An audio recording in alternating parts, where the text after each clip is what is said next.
Shalom, selamat pagi. Apa kabar Bapak Ibu sekalian? Tidak terasa kita sudah memasuki minggu yang pertama dari bulan Februari. Mari kita mengucap syukur untuk setiap berkat Tuhan di dalam bulan Januari. Saudara sekalian, waktu berlalu begitu cepat. Ya, kita sudah masuk di dalam minggu yang pertama dan kita melihat bagaimana pemeliharaan Tuhan dalam hidup kita di dalam bulan Januari yang lalu. Saudaraku, selamat datang dan bergabung di dalam pelayanan Hispat Ministry. Bapak Ibu yang mendengarkan renungan ini lewat channel YouTube saya bersyukur dan kita sama-sama akan terus belajar firman Tuhan.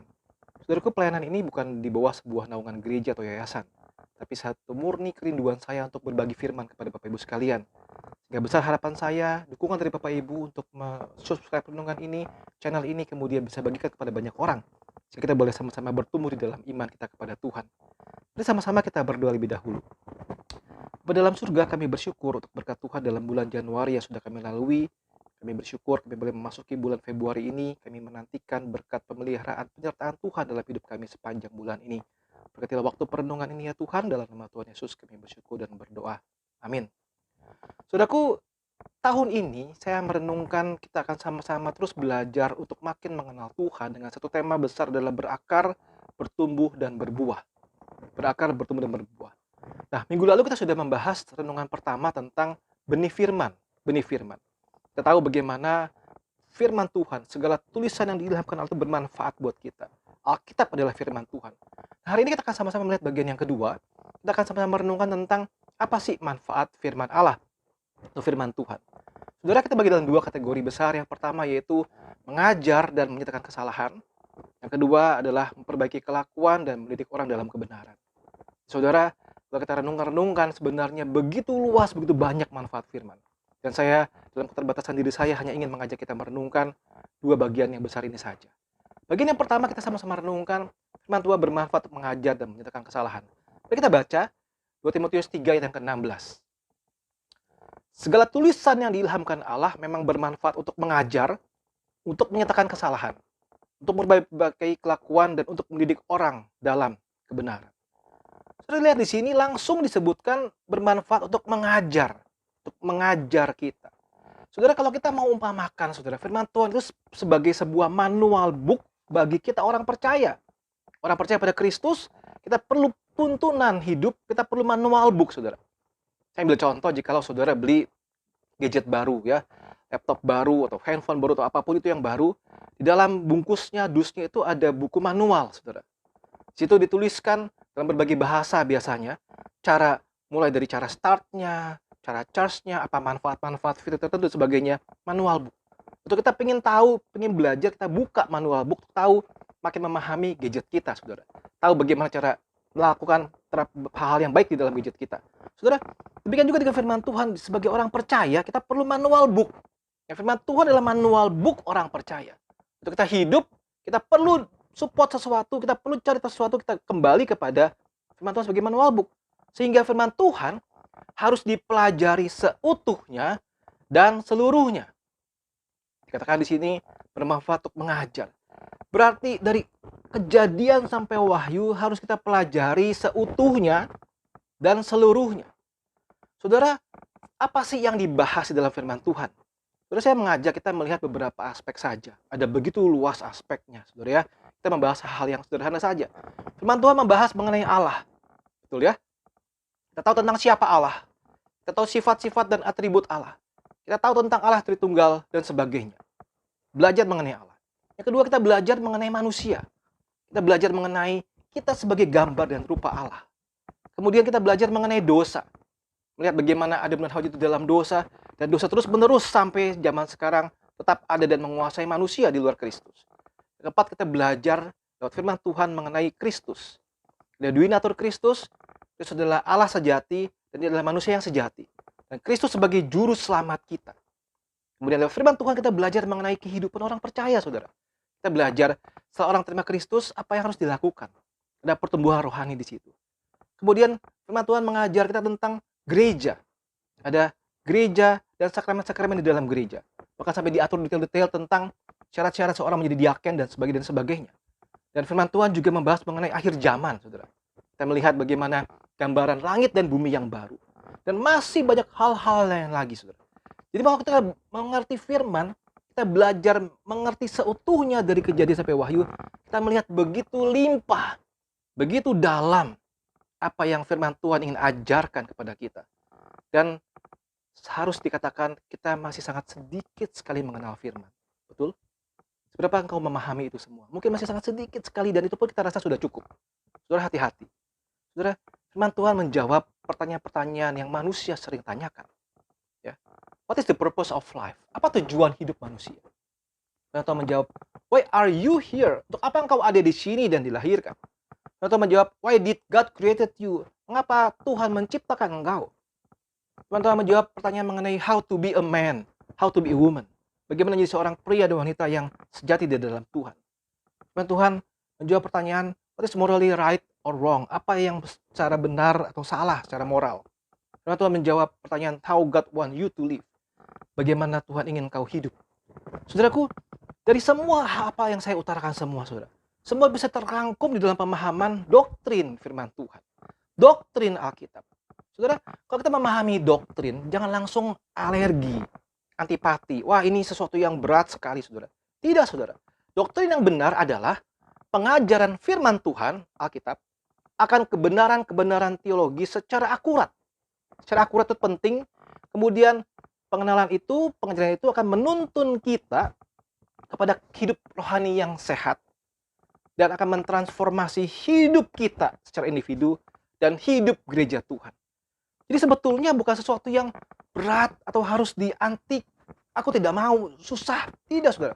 Tapi pengajaran firman yang benar, tentang teologi yang benar, secara akurat, kemudian menuntun kepada kerohanian kita sehat, dan membuat kita bisa hidup yang memiliki transformasi hidup.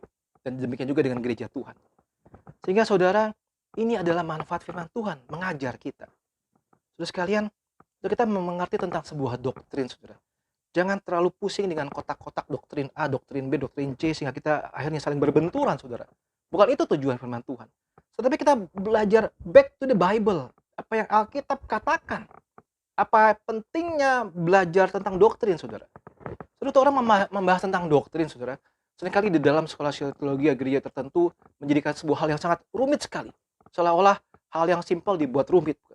Tapi sebetulnya, saudara, kalau kita memahami apa pentingnya kita belajar doktrin, yang pertama, doktrin Alkitab yang benar, doktrin dari firman Tuhan yang benar akan mengajar, akan meng-guide kita, menuntun kita, dan menjaga kita waktu kita membaca firman Tuhan dan mengajar firman Tuhan. Jadi ada sebuah rambu-rambu dan mengarahkan kita. Karena tujuan kita baca firman Tuhan itu apa sih, saudara? Untuk kita mengasihi Tuhan, bukan? To love God. Kemudian, bagaimana cara kita mengasihi Tuhan? Have to know God. Kita harus kenal Tuhan. Bagaimana cara mengenal Tuhan? Kita harus baca firman Tuhan. Saudara, ini penting sekali. Saya sering memberikan perumpamaan seperti ini. Jikalau saudara masih ingat sebelum saudara menikah, ya, mungkin belasan atau puluhan tahun yang lalu, kita mungkin suka dengan seorang perempuan atau seorang pria, seorang cowok atau seorang cewek. Kita mulai pendekatan dengan orang itu, lawan jenis itu. Kita mulai ajakin dia ngebakso lah, nonton lah, segala macam. Kemudian kita mulai berani, kita mulai menyatakan ingin jadi pacarnya. Ingin dia jadi pacar kita. Kita makin mengenal, bukan?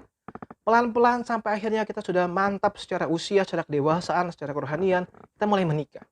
Saudara, saya yakin pengenalan kita akan pasangan kita jauh lebih dalam daripada waktu kita masih zaman kenal dia sebagai cowok-cewek yang kita suka, bukan?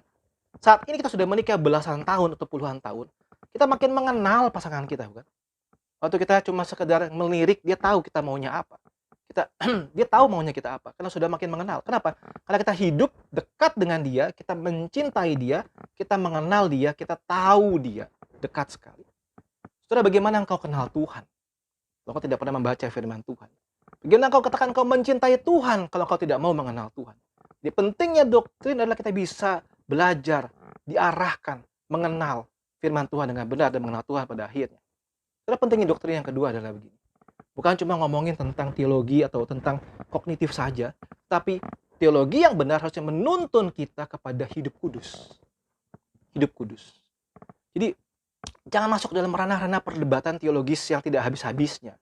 Kemudian saling adu argumentasi. Tetapi yang paling penting adalah, apakah doktrin yang kamu pegang, yang kita pelajari, Alkitab yang kita sungguh-sungguh pelajari menuntun kita kah kepada hidup kudus? Makin hidup kuduskah engkau di hadapan Tuhan? Makin kenal firman, makin baca firman, makin hidup kuduskah engkau di hadapan Tuhan? Terus yang ketiga, doktrin yang benar itu akan mendewasakan kita, individu dan gereja-gereja. Saudara, kita makin kenal firman, kita makin bertumbuh di dalam Tuhan, dan makin dewasa. Saudara, yang berikutnya lagi, doktrin yang benar akan menuntun kita kepada tindakan, kepada action. Saudara lihat, Timotius 3 ayat 17 itu bagian dari yang tadi, ya, dikatakan begini. Dengan demikian, tiap-tiap manusia kepunyaan Allah diperlengkapi untuk setiap perbuatan baik. Jadi, doktrin yang benar itu melengkapi kita untuk action, berbuat baik. Artinya kalau kita hanya berkutat di dalam pemahaman kognitif saja, rasa-rasanya kita seperti seorang saintis, ya. Antara apa yang dia pelajari di lab mungkin tidak akan berhubungan dengan hidup langsung dia, saudara. Tidak ada hubungan di situ. Tetapi waktu kita mempelajari firman Tuhan, menggali firman Tuhan, membaca firman Tuhan, mengenali teologi, harusnya itu bukan cuma di dalam konteks lab saja, tetapi masuk di dalam kehidupan kita sehari-hari, tindakan kita sehari-hari. Mungkinkah kau hidup kudus di hadapan Tuhan? Mungkinkah kau mencintai sesamamu manusia? Mungkinkah kau memiliki jiwa misi, jiwa ramah, sosial? Itu tentu yang baik. Karena itu semua harus menuntun kita kepada tindakan yang kelihatan dan melengkapi kita untuk setiap perbuatan yang baik. Saudara sekalian, masihkah kita anti kepada teologi? Masihkah kita anti kepada doktrin? Kita harus belajar menyukai itu. Kita belajar sungguh-sungguh karena firman Tuhan mengajar kita. Saudara, yang kedua dari bagian pertama ini adalah firman Tuhan menyatakan kesalahan. Saudaraku, pernahkah waktu kita membaca firman, apapun ayat yang kau baca, pengalamanmu yang masa lalu, tiba-tiba kau merasa, wah ini ayat bicara banget ke gua, ya. Aduh, gua ditegur oleh firman. Saudara, bersyukur kalau masih ada hati yang ditegur firman setelah membaca firman Tuhan. Karena itu adalah satu manfaat daripada firman Tuhan. Atau seperti pedang yang bermata dua, nancep ke dalam hati kita. Jadi bukan hanya kesalahan pikiran saja yang dikoreksi oleh firman, tetapi firman Tuhan menyatakan kesalahan ide, teologi, tapi dosa-dosa kita, pikiran kita, perkataan kita, perbuatan kita. Firman Tuhan akan membuka itu, menyatakan itu. Firman Tuhan akan mendorong kita untuk stop berdosa. Akan menuntut itu salah, itu tidak boleh, itu keliru dan sebagainya. Sudah secara logika saja. Ketika kita diajar oleh firman, pasti ada dua respon. Pertama, kita merasa betul-betul ini mengisiku, membekaliku, atau yang kedua, ini menegurku. Kenapa? Karena waktu kebenaran dinyatakan, pasti ada pro dan kontra, bukan?